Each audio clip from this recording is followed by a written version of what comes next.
The Vanishing of Socrates' Bust, Scotland, November 1925. The biting wind swept across the hills of Aberdeenshire as Pierre Durand arrived at Balgowan House, accompanied by Inspector Bernard Fawcett. Both had been invited by the Graham family for a weekend in the Scottish countryside. Rest, scenery, and a bit of good conversation. The house, a well-preserved historic property, displayed its stone walls and large windows overlooking the green fields of the region. During dinner, Sir Ronald Graham, master of the house, proposed a card game for a few innocent pounds. Pierre noticed, as they played, that Sir Ronald took the game far too seriously, showing clear skill with the cards, like someone well accustomed to playing cards. After the game, everyone was invited to admire the bust of Socrates, a magnificent piece of white marble, finely sculpted, depicting the Greek philosopher with impressive realism and serenity. In the main hall, under a golden beam of light, the piece rested on a pedestal, solemn and imposing. Conversations and whiskies followed. Some guests remained in the library or the games room. Others, like Pierre and the inspector, went upstairs to rest and prepare for the next day's plans. At 2 a.m, Pierre was awakened by the sharp sound of breaking glass. He put on his dressing gown and went downstairs. Lights came on, and confused guests emerged. Some came down the hallways. Others emerged from the library, alarmed. In the hall, the pedestal stood empty. The bust of Socrates had disappeared.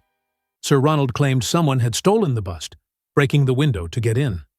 The police were called, and Pierre remained silent, observing and listening closely to the testimonies. Professor Aldous said, "I heard the glass, then footsteps. When I arrived, everyone was already here." Lady Margaret said, "I was in the room. Ronald woke me. I would never leave the bust out of sight, but he wanted it displayed for the guests after dinner." Sir Ronald said, "I was in the study. I ran when I heard the noise. I saw the broken window, but the bust was already gone." Lord Edwin and Miss Elspeth said, "We were in the kitchen, having biscuits and milk. We only heard the noise." Mr. and Mrs. Whitmore, with Dr. Lennox, said, "We were in the library talking. We heard a crack, then screams. No one passed through there." Everyone's alibis matched. Too perfect, almost as if rehearsed. Pierre stepped out onto the veranda. The wind was cutting. He approached the broken window, shards of glass, outside. He called out to his friend, Inspector Fawcett, and the others.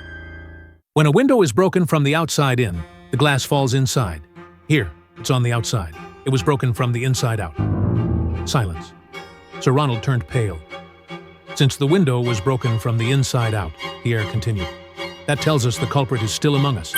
But who? The alibis fit together too neatly, like links in a chain. One supports the other, which leads me to believe they were all involved." A murmur of astonishment swept through the hall. It was a meticulously staged scene, Pierre concluded, a carefully prepared theater, so that the inspector and I would witness a theft that never happened. And who would doubt the testimony of a man from Scotland Yard? Sir Ronald lowered his eyes. The motive was clear: a gambling addiction, debts piling up, and the lure of insurance money to settle them. In front of everyone, Sir Ronald confessed. He apologized and, in silence, returned the bust of Socrates to its pedestal. Later, alone with Pierre, Inspector Fawcett asked, "How did you know they were all involved?" "I only knew the culprit was still in the house. I made the collective accusation on purpose, not because I was certain, but to observe the reactions. If I were wrong, I expected to see indignation, protests, denial. Instead, what I saw on every face was discouragement, like people who know they've been found out. That was enough." The inspector laughed. "You didn't just kill 2 birds with 1 stone. You took out the whole nest." Pierre smiled faintly. "Gambling addiction is a silent disease. It drives men to despair. Maybe, with a chance, he can recover." "We'll see, Pierre. We'll see," Fawcett replied, and the two walked silently along the damp trails of the Scottish countryside as the morning mist began to rise over the hills. The end.